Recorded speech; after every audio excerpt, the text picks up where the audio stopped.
ابن مالک کہ مائز بن مالک کے لیے دعا کرو بخشش کی، اور آقا صلی اللہ علیہ وسلم نے ہاتھ دعا کے لیے اٹھائے، دعا کے لیے ہاتھ اٹھائے اور اللہ تعالیٰ کے حضور دعا کی کہ یا اللہ مائز بن مالک کی بخشش فرما۔ اور آپ سرکار صلی اللہ علیہ وسلم جب دعا فرمایا کرتے تھے تو سنن ابو داؤد میں آداب دعا میں یہ بات موجود ہے کہ آقا علیہ الصلوۃ والسلام دعا فرمانے کے بعد اپنے نورانی چہرے مبارک پر اپنے نورانی ہاتھ مبارک بھی پھیرا کرتے، لیکن کسی روایت میں یہ نہیں ہے کہ آپ نے ایسے کر کے ایسے کیا، کسی میں نہیں، کسی میں نہیں، ایسے کر کے ایسے کبھی نہیں کیا۔ اور مرنے والوں کے لیے آپ نے دعا فرمائی ہے باقاعدہ، اور ان کی بات فرمائی ہے۔ حدیث میں آتا ہے کہ جب حضرت ابو موسیٰ اشعری رضی اللہ تعالیٰ عنہ اپنے چچا کے ساتھ ایک جہاد میں تشریف لے گئے، اور اللہ تعالیٰ کی شان، ان کو اللہ تعالیٰ نے ان کے چچا کو اس جہاد میں شہادت کا جام عطا فرمایا، اور انہوں نے اپنے بھتیجے سے کہا کہ تم جب نبی صلی اللہ علیہ وسلم کی بارگاہ میں جانا تو آقا کریم علیہ الصلوۃ والسلام سے گزارش کرنا کہ میرے لیے دعا فرمائیں۔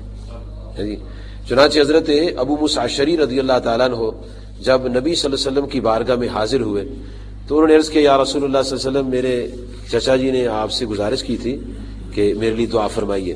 تو نبی صلی اللہ علیہ وسلم نے ان کے لیے دعا کے لیے ہاتھ اٹھائے، یہاں تک کہ آپ کی بغلوں کی سفیدیاں ظاہر ہو گئی، اور آقا صلی اللہ علیہ وسلم نے جو دعائیہ کلمات ارشاد فرمائے وہ احادیث کے اندر موجود ہیں۔ اللہ تعالیٰ کے نبی پاک صلی اللہ علیہ وسلم فرمایا کہ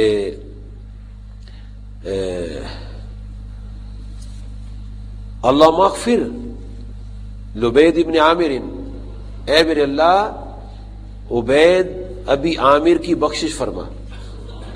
یہ آپ نے مرنے کے بعد دعا کی اور ہاتھ اٹھا کر دعا کی، یہ بڑا وسیع مضمون ہے۔ مرنے والوں نے ہم پر کو ظلم نہیں کیا، مرنے کے بعد ہمیں ان سے محبت کی ضرورت ہے، ہمارے ان پر حقوق ہیں۔ کسی کا باپ مرتا ہے، کسی کی ماں مرتی ہے، اور نبی صلی اللہ علیہ وآلہ وآلہ وسلم نے ارشاد فرمایا لوگوں اپنے ماں باپ کے مرنے کے بعد بھی ان پر احسان کیا کرو، حسن سلوک نہیں چھوڑنا مرنے کے بعد۔ صحابہ کرام رضی اللہ عنہم عرض کرتے ہیں یا رسول اللہ صلی اللہ علیہ وسلم، ہم اپنے والدین کے ساتھ مرنے کے بعد کیا حسن سلوک کریں؟ تو آقا علیہ الصلوۃ والسلام نے فرمایا نمبر 1، یہ ابو داؤد شریف میں اور امام بخاری کی کتاب ہے علیہ رحمہ الادب المفرد، اس کے اندر انہوں نے نقل فرمایا کہ نمبر 1 ان کی جنازے کی نماز پڑھو، نمبر 2 ان کے لیے دعا کرو، نمبر 3 ان کے حق میں استغفار کرو، نمبر 4 ان کی وصیتوں پر عمل کرو، نمبر 5 ان کے قرضے ادا کرو، اور نمبر 6 ان کے مرنے کے بعد زندگی میں جو تعلقات قائم تھے، رشتہ داریاں تھیں، بہن بھائی تھے، دوست احباب تھے، ان کو قطع نہیں کرنا۔ فرمایا کہ اپنے ماں باپ کے مرنے کے بعد اپنے والدین کے عزیزوں، رشتہ داروں، دوستوں اور ماں کی سہیلیوں کے ساتھ بدستور اچھا سلوک جاری رکھو۔ اب نبی صلی اللہ علیہ وسلم کا اپنا عمل بڑا کمال، ہمارے لیے ایک بہترین مرنے کے بعد والوں کے لیے دعاؤں، استغفار کا اور تحفے پیش کرنے کا نمونہ ہے۔ نبی صلی اللہ علیہ وسلم گاہے بگاہے بکری ذبح کرتے، وہ جانور جی، اور ذبح کرنے کے بعد اس کی کھال اترواتے اور اس کے گوشت کے ٹکڑے کرتے، اور گوشت کے ٹکڑے کرنے کے بعد آقا کریم علیہ الصلوۃ والسلام فرماتے یہ ٹکڑا فلاں کو دے آؤ، یہ ٹکڑا فلاں بیوی کو دے آؤ، یہ فلاں بیوی کو دے آؤ۔ مرنے یہ آقا صلی اللہ علیہ وسلم ذبح کرنے کے بعد گوشت کے ٹکڑے اپنی زوجہ مطہرہ ام المؤمنین خدیجہ الکبریٰ رضی اللہ تعالیٰ عنہا کے وصال کے بعد آپ کا یہ عمل مبارک تھا۔ ایک دن صحابہ نے پوچھا یا رسول اللہ علیہ وسلم آپ یہ کن خواتین کو گوشت بھیجتے ہیں؟ تو نبی محترم علیہ الصلوۃ والسلام فرمایا کہ یہ جتنی بیویاں میں گوشت بھیجتا ہوں نا، یہ میری زوجہ ام المؤمنین حضرت خدیجہ الکبریٰ رضی اللہ عنہ کی سہیلیاں ہیں، اور میری زوجہ مطہرہ رضی اللہ عنہا ان سے اچھا سلوک رکھتی تھی تو میں ان کے سلوک کو برقرار رکھے ہوئے۔ یہ مرنے کے بعد سلوک ہے، اور اگر مرنے کے بعد کچھ نہ ہوتا تو آقا صلی اللہ علیہ وسلم کبھی ایسا نہ کرتے۔ اور سب سے پہلے تو نماز جنازہ ہی نہ پڑھی جاتی، کیونکہ نماز جنازہ بھی جو ہے مرنے کے بعد پڑھتے ہیں، پہلے نہیں پڑھتے. جب جنازے کی نماز پڑھتے ہیں مرنے کے بعد، دعا تو ہو گئی نا، تو ایک دعا کیا، دو دعا کیا، 100 دعا کر لو. کوئی دعا پر پابندی لگی رب کہنا کہ 2 دعائیں نہیں کرنی. کبھی ہم غور کریں جی، اور کبھی ہم نماز جنازہ ہی کو غور کریں کہ نماز جنازہ جو ہمارے آقا علیہ الصلوۃ والسلام نے ہمیں پڑھنے کا حکم دیا، اس میں جو دعا پڑھی جاتی ہے، اس دعا کے کلمات کیا ہیں، کتنی وسعت رکھتی ہے وہ دعا کہ جنازہ میں ایک مرد کا ایک عورت کا پڑھ رہے ہیں، اور دعا میں کیا کرتے ہیں، اللہم اغفر لحینا، اے میرے اللہ، اے ہمارے اللہ، ہمارے زندوں کو بخش دے.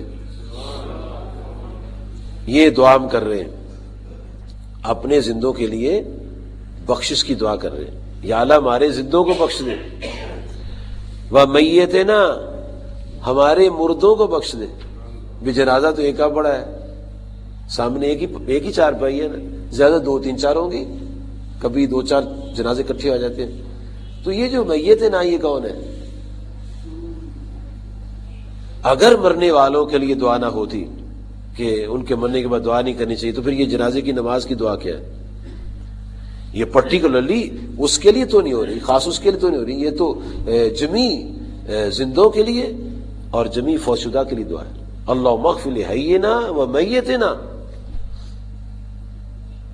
سمپل سی یہ دعا ہونی چاہیے تھی کہ یا اللہ اس کو بخش دے، بس دیٹس آل، ختم. لیکن نہیں، آقا علیہ السلام نے کتنی ترتیب فرمائی ہے. اللہم اغفر لحینا، یا اللہ ہمارے زندوں کو بخش دے، و میتنا، یا اللہ ہمارے مردوں کو بخش دے.